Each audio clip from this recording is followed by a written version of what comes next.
आवाज महाराष्ट्राचा। काल सकाळी कुदळवाडीमध्ये भंगार गोडाऊनला भीषण आग लागली होती। चिंचवड महापालिकेच्या अग्निशमन दलाच्या जवानांनी आपल्या जीवाची बाजी लावत आग विझवण्याचा प्रयत्न केला। कालपासून काही प्रमाणात आग चालूच आहे। काल लागलेल्या आगीत काही नागरिकांच्या घरातील साहित्य आणि भंगाराचे गोडाऊन होते, त्यातील भंगार जळून खाक झाले आहे। आग एवढी मोठी होती की आतापर्यंत काही प्रमाणात चालूच आहे। कुदळवाडी परिसरात लागलेली ही सर्वात मोठी आग समजली जाते आणि या ठिकाणी जवळपास 100 ते 150 गोडाऊन जळून खाक झाली आहेत। काय आहे सध्याची परिस्थिती ते आपण जाणून घेऊयात। महाराष्ट्र 18 न्यूजचे संपादक देवा भालके यांच्यासोबत ग्राउंड रिपोर्टर। आपण बघतो की काल सकाळी 10च्या सुमारास कुदळवाडी येथे जे गोदाम आहेत त्या गोदामाला आग लागली होती। ती आग आत्तापर्यंत सुद्धा चालू असल्याचं आपल्याला पाहायला मिळते। आपण या ठिकाणी जर बघितलं तर अक्षरशः ती आग जी आहे ती आसूर आहेत। जवळपास 24 तासाच्या वरती टाइम झालेला असून देखील या ठिकाणी आपण बघतोय की आग जी आहे ती आत्तापर्यंत विझली गेली नसल्याचं आपल्याला पाहायला मिळतंय। त्याचबरोबर आपण जर बघितलं तर या ठिकाणी जे 100 ते 150 गोदाम जे होते ते या आगीत जळून खाक झालेले आपल्याला पाहायला मिळते। या ठिकाणी ज्या गोदामामध्ये जे साहित्य होते ते साहित्याची अक्षरशः राख झालेली आपल्याला पाहायला मिळते। काही ठिकाणी आपण जर बघितलं तर या ठिकाणी जे काही आपल्या गोदामातील साहित्य वाचलेलं आहे ते वाचलेलं साहित्य जे नागरिक इथले आहेत ते या ठिकाणी जमा करून ते दुसऱ्या ठिकाणी नेत असल्याचं आपल्याला पाहायला मिळतंय। त्याचबरोबर आपण या साईटला जर आपण बघितलं तर या ठिकाणी जे गोदाम होते ते गोदाम अक्षरशः या ठिकाणी तोडून त्या ठिकाणी रिकामी जागा झालेली आपल्याला पाहायला मिळते।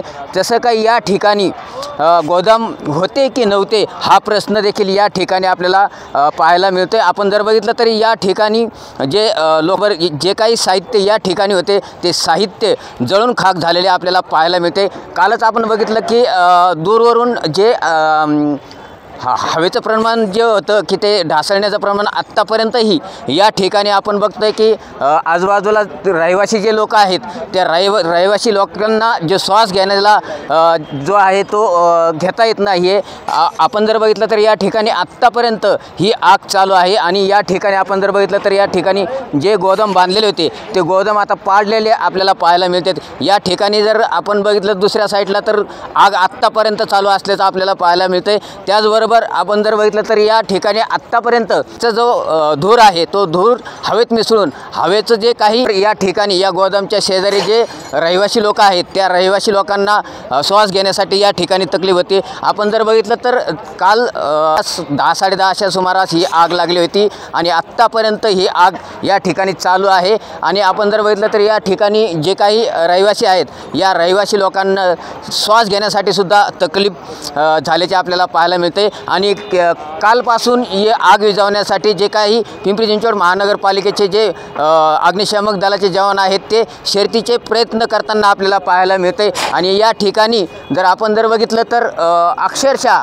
या ठिकाणी गोदाम होते की नव्हते पाहायला मिळतोय। आपण जर बघितलं तर समोरच ज्या सोसायट्या आहेत त्या रहिवासी सोसायट्या आहेत या रहिवासी सोसायट्यांना अक्षरशः श्वास घेण्यासाठी या ठिकाणी त्यांना श्वास घेता येत नाही, त्यांचा श्वास गुदमरलेला आपल्याला पाहायला मिळतो। आणि कालपासूनच या ठिकाणी जी आग लागली होती आत्तापर्यंत कुदळवाडी या भागामध्ये बऱ्याच वेळेस आग लागल्या, मात्र कालची जी आग जी होती ही सर्वात मोठी आग मानली जात असल्याचं आपल्याला पाहायला मिळते। आणि या ठिकाणी जर आपण जर बघितलं तर या जे काही लोक पोट भरण्यासाठी या ठिकाणी आले होते त्या लोकांचं जे काही घरातील साहित्य असेल त्याचप्रमाणे जे काही त्यांचं पोट भरायच्या ज्या वस्तू असतील जसे की काल सिलेंडरचे स्फोटसुद्धा झाल्याचं या ठिकाणी प्रथम माहिती आहे।